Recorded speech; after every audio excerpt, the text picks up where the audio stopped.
Non, ce n'est pas une maternelle comme les autres. Ces enfants sont ceux de réfugiés palestiniens. Ces femmes sont des militantes. Elles veulent créer une nouvelle société. Ainsi, l'image traditionnelle de la femme s'efface devant celle qui lutte pour la récupération d'une patrie.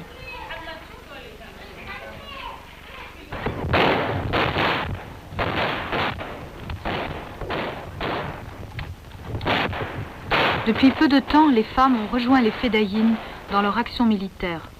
Volontaires, dès l'âge de 15 ans, elles suivent annuellement un entraînement intensif de 2 à 3 mois.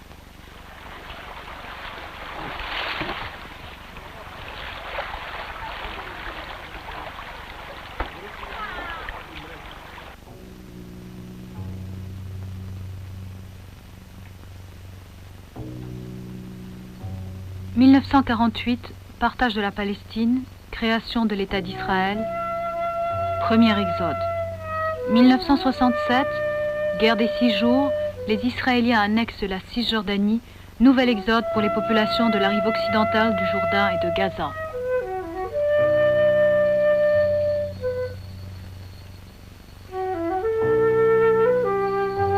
« 24 ans, diplômée en sciences économiques, elle en avait 16 le jour où elle a fui par le pont Allenby pour se réfugier dans un camp de la banlieue est de Beyrouth.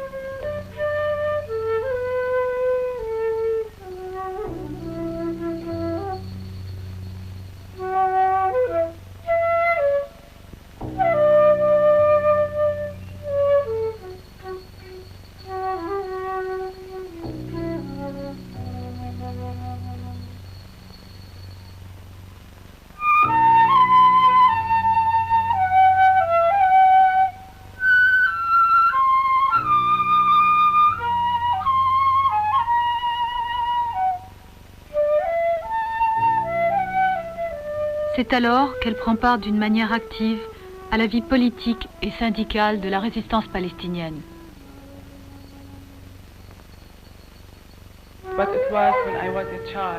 C'était lorsque j'étais enfant, chaque fois que j'allais acheter quelque chose, n'importe quoi, les autres disaient « c'est une réfugiée ». Je continue à vivre dans le camp parce que je considère qu'aujourd'hui, ma famille, les habitants du camp ont besoin de moi, encore plus que par le passé. J'ai réussi à faire des études et je peux les aider de différentes manières. Je peux apprendre aux femmes à lire et à écrire. Je peux faire beaucoup de choses.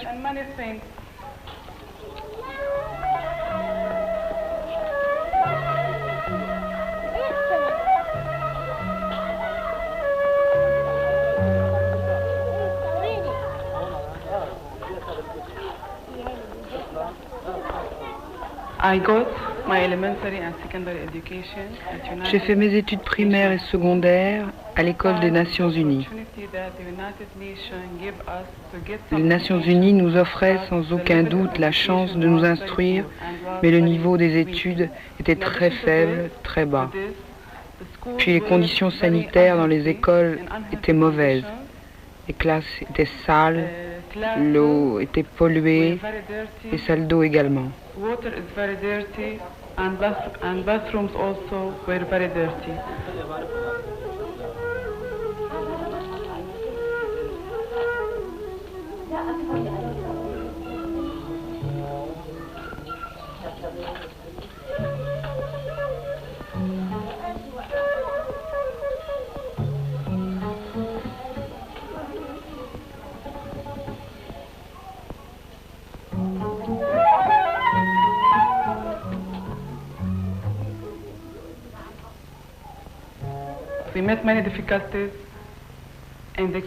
La vie chez nous au camp était également très dure. Nous n'avions pas de lumière. Il fallait étudier à la lueur des bougies. Nous n'avions pas d'eau. Nous devions aller remplir nos casseroles au réservoir.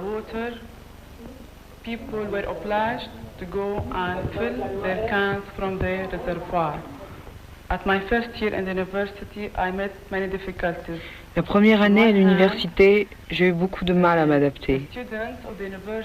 Il y avait le fait que la plupart des étudiantes appartenaient à une classe sociale aisée. C'est à l'université arabe de Beyrouth que se retrouve la majeure partie des étudiants palestiniens. Mais la plupart, pour gagner leur vie, doivent s'expatrier dans les pays du Golfe Persique. La lutte que mènent les étudiantes palestiniennes est efficace et bien organisée. Personnellement, j'ai dû quitter la Palestine il y a 2 ans pour des raisons politiques. Nous avons à faire face à de véritables problèmes à l'issue de nos études universitaires. Trouver du travail n'est pas une chose facile. Il y a beaucoup d'obstacles. Et même si nous avons la chance d'être embauchés, nos salaires restent inférieurs à ceux de n'importe quel Libanais. De plus, nous n'avons aucune sorte de sécurité sociale. Je suis étudiante à l'université en direction d'entreprise. La plupart des étudiantes ici se spécialisent en lettres. Certaines choisissent la branche commerciale. Très peu optent pour les matières scientifiques. Combien y a-t-il d'étudiantes palestiniennes au Liban? Les universités et les écoles libanaises comptent 35 000 étudiants palestiniens. Le pourcentage des filles dans le secondaire est de 45%. À l'université, il est de 25%. La femme palestinienne a un rôle important à jouer à l'université. Nous avons d'ailleurs plusieurs activités dans les domaines culturels, social et politiques.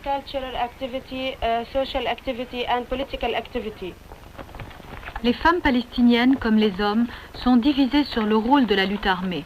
La plupart croient à une solution politique, mais il existe aussi des passionnées, des impulsives.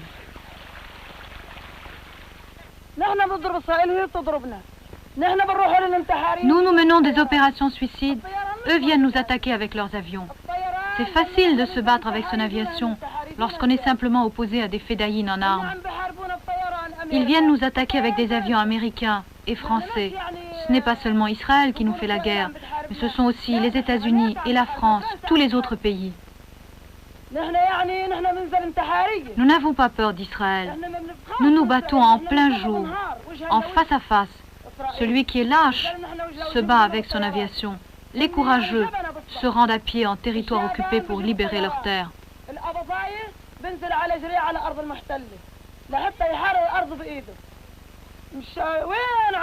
D'ailleurs, je ne sais plus ni où je vis, ni comment je vis.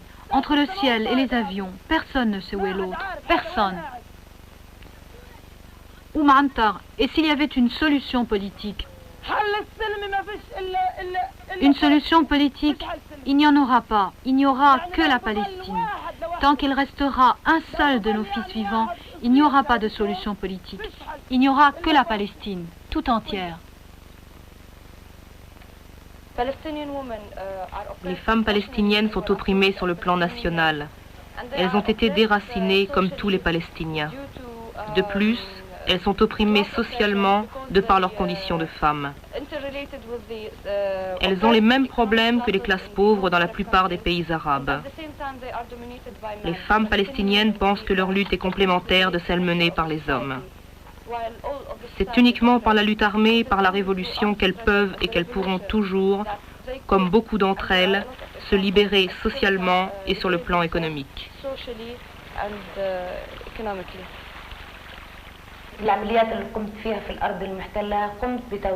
J'ai mené plusieurs opérations en territoire occupé.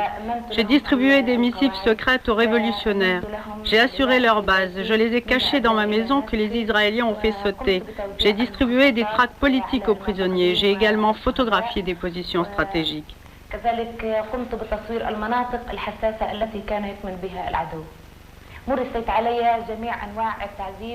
J'ai subi les pires sévices dans leur prison où j'ai été enfermée 4 fois.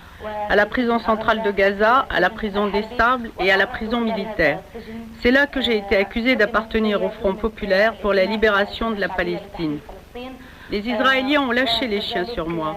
Ils m'ont frappé violemment, m'ont suspendu au bout d'une corde Ils m'ont fait subir des chocs électriques et ils ont même exigé que je lèche les latrines. مما كمان انهم تطرقوا الى الحس المرحاض وهذا كان عمل بربري من السلطات اللي هي الإسرائيلية.